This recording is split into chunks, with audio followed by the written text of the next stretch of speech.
পলাশের খোঁজে এখন আর যেতে হবে না পুরুলিয়া বা বাঁকুড়া। এবার নদিয়া সেজে উঠেছে ভরা ফাল্গুনের সৌন্দর্যে। নদিয়া জেলার রানাঘাট শহরের ওপর দিয়ে বয়ে গেছে চৌনি নদী, আর চৌনি নদীর ধারেই পলাশ গাছের ফুল হয়ে রয়েছে।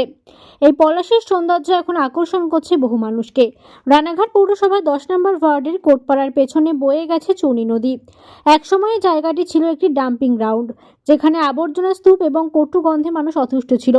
কিন্তু গ্রিন সিটি মিশন প্রকল্পের মাধ্যমে স্থানটি আমূল পরিবর্তিত হয়েছে।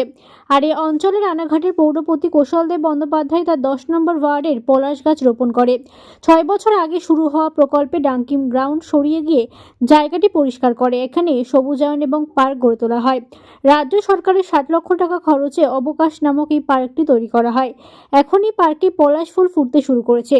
রানাঘাটের পৌরপতি কৌশলদেব বন্দ্যোপাধ্যায় কিছুদিন আগেই ফুলের মন্ত্রী ফিরহাদ হাকিমকে উপহার দেন।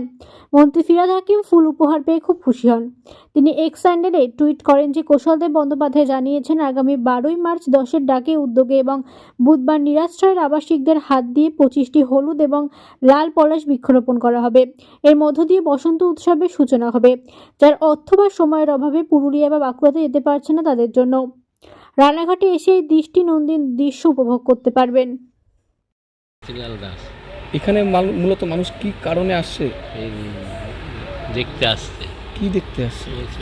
পলাশ ফুল।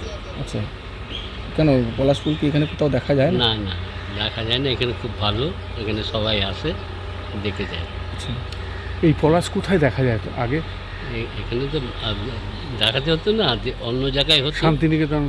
শান্তিনিকেতন হতো, এই জন্য এখানে আসতে হতো। এখানে পলাশ ফুলের এসছে, যার জন্য মানুষ দেখতে আসে।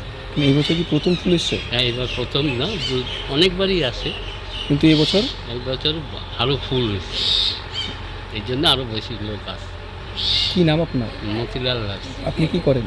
আমি এখানে কাজ করি। দেখুন, মমতা বন্দ্যোপাধ্যায়ের স্বপ্নের প্রকল্প গ্রিন সিটি মিশন। এই গ্রিন সিটি মিশনের প্রতিটি পয়সা মমতা বন্দ্যোপাধ্যায় মুখ্যমন্ত্রী থাকাকালীন আমাদের নগরায়ণ দপ্তর কর্তৃক বরাদ্দ হয়েছে, যার বিভাগীয় মন্ত্রী হচ্ছে ফিরহাদ হাকিম সাহেব। রানাঘাট অবকাশ পার্কে যে গাছগুলো রয়েছে আপনারা দেখেছেন, পলাশ গাছ, প্রচুর পলাশে ছেয়ে গেছে। আমরা বলছি যে পলাশ যাদের দেখার জন্য সময় নেই, আর্থিক স্বাচ্ছন্দ্য নেই পুরুলিয়া বাঁকুড়া ঘোরার জন্য, তারা পলাশ উপভোগ করতে পারবে আমাদের অবকাশ পার্কে গিয়ে। এই পলাশ গাছ দুটো বাই দা বাই, এটা আমি নিজে বিরাট থেকে কিনে নিয়ে এসে নিজের হাতে এটা পুঁতেছিলাম। পলাশটা আমি জোর করেই পুঁতেছিলাম, হয় কিনা। সৌভাগ্যবশত এবারে পলাশে ছেয়ে গেছে। সেই পলাশগুলো আমি উপহার দিয়েছিলাম। তিনি আপ্লুত, নিচে তার এক্স হ্যান্ডেলে তিনি এটা দিয়েছেন। সুতরাং এটা নিয়ে সারা আমরা আপ্লুত রানাঘাটবাসী হিসেবে যে এই একটা থ্যাঙ্কস আমরা মাননীয় মন্ত্রীর কাছ থেকে রানাঘাট পৌরসভা পেয়েছি। তিনি এটার উচ্ছ্বসিত প্রশংসা করেছেন। এটা দেখে যদি কারোর জলে আমাদের কোনো যায় আসে না। যারা সমালোচনা করবে, যারা বিরোধী পক্ষ থাকবে, তারা সব ব্যাপারে খুঁজে বেড়াবে। পজিটিভিটি তাদের মধ্যে নেই। রানাঘাট শহরের উন্নয়ন ভালো জিনিসের যদি সমালোচনা হয়, সেটা নিয়ে আমার কোনো বক্তব্য নেই। এটা নতুন করে ইনোগ্রেশনও হয়নি, এটা নতুন করে কিছু হয়নি। পলাশটা পুঁতেছি, আরও পলাশ পুঁতবো আগামী দিনে। রানাঘাট পলাশ ডেস্টিনেশন যেটা মাননীয় মন্ত্রী চেয়েছেন,